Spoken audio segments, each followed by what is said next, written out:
Bismillahirrahmanirrahim. Assalamualaikum warahmatullahi wabarakatuh. Alhamdulillahi rabbil alamin. Wabihi nasta'inu ala umurid dunya waddin. Wassalatu wassalamu ala asyrafil anbiya'i wal mursalin. Wa ala alihi wa sahbihi ajma'in. Amma ba'du. Pertama-tama marilah kita panjatkan puji syukur kehadirat Allah subhanahu wa ta'ala, karena atas segala nikmat dan karunia-Nya kita dapat dipertemukan dalam majelis yang mulia ini dalam keadaan sehat walafiat. Tak lupa sholawat serta salam semoga tetap tercurahkan kepada junjungan kita Nabi Muhammad Sallallahu Alaihi Wasallam beserta keluarganya, para sahabatnya, dan insya Allah kita sebagai umatnya sampai akhir zaman. Hadirin yang dimuliakan Allah Subhanahu wa ta'ala. Allah berfirman, Ya ayyuhalladzina amanu kutiba alaikumusiyam kama kutiba alal ladzina min qablikum la'allakum tattaqun. Yang artinya, wahai orang-orang yang beriman, telah diwajibkan atas kamu berpuasa sebagaimana telah diwajibkan atas orang-orang sebelum kamu, agar kamu bertakwa.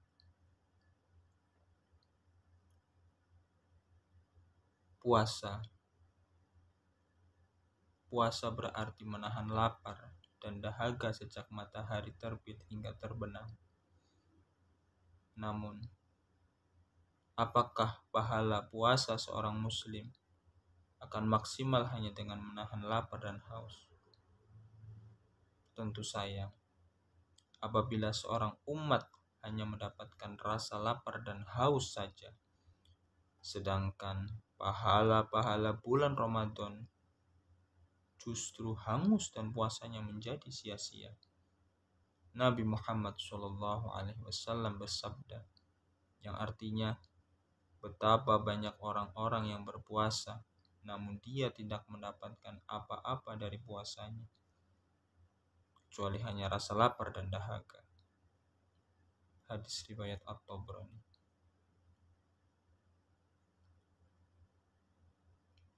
Pada kultum kali ini, saya akan menyampaikan beberapa poin bagaimana cara agar kita dapat memaksimalkan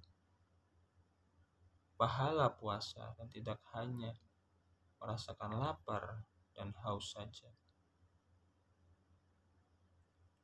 Poin pertama, kita harus menjaga lisan dan jari kita dari perkataan dusta.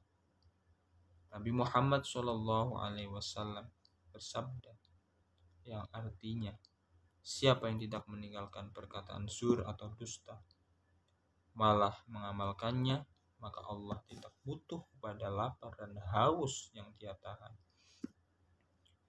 Seorang muslim harus berhati-hati untuk tidak mengucapkan kata-kata bohong atau hoax. Jangan hanya asal share, retweet, dan komen tanpa tahu informasinya. Sebagai orang yang beriman, harus selalu bertabayun atau cross-check terlebih dahulu kebenaran suatu informasi. Meskipun benar, perlu dicek kembali apakah membagikan sesuatu, bagaimana dampaknya. Apakah bermanfaat atau justru menimbulkan polemik yang semakin luas dan sensasi saja. Terlebih di era media sosial saat ini, arus informasi semakin kencang dan seseorang tidak tahu kebenarannya.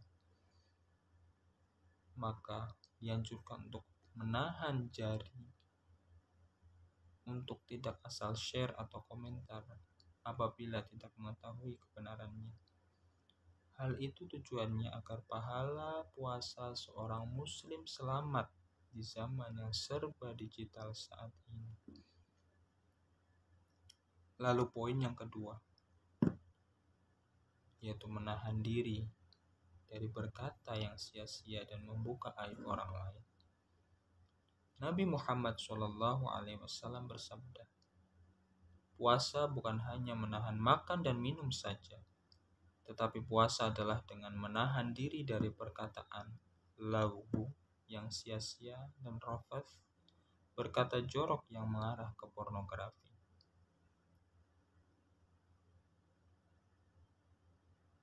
Selain itu, kita juga harus menahan diri untuk membicarakan aib, keburukan, atau kejelekan orang lain.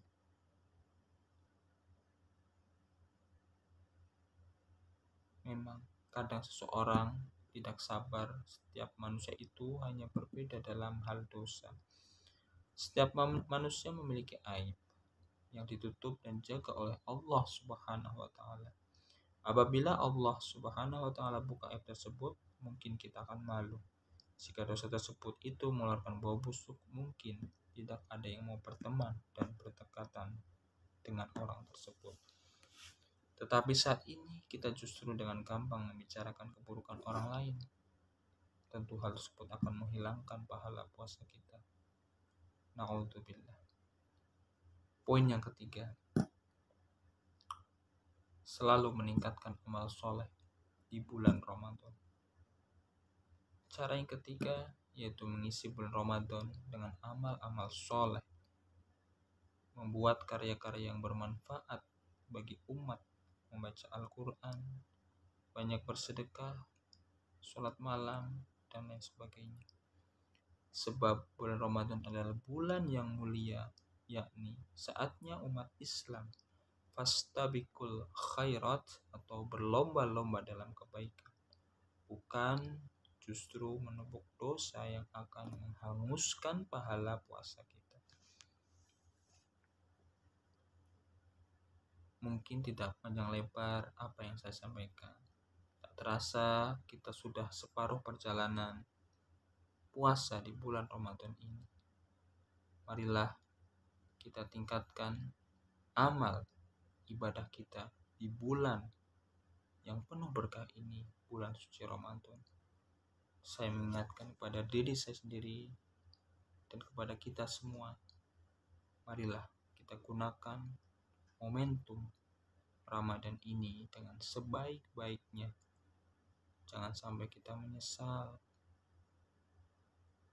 karena kita belum bisa maksimal dalam beribadah di bulan suci Ramadan.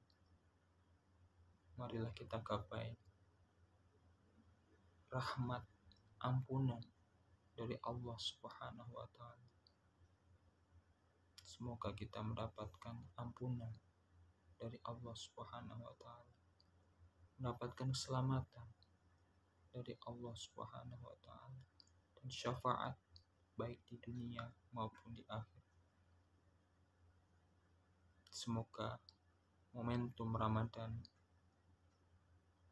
tahun ini meningkatkan ketakwaan kita pada Allah Subhanahu wa taala dan memberikan optimisme untuk kita dapat meraih prestasi, baik itu dalam hal ibadah maupun dalam hal dunia. Semoga kita senantiasa diberikan petunjuk, hidayah. Semoga kita selalu dimudahkan oleh Allah Subhanahu wa taala. Mungkin hanya itu yang dapat saya sampaikan, kurang lebihnya mohon dimaafkan. Billahi taufiq wal hidayah. Wassalamualaikum warahmatullahi wabarakatuh.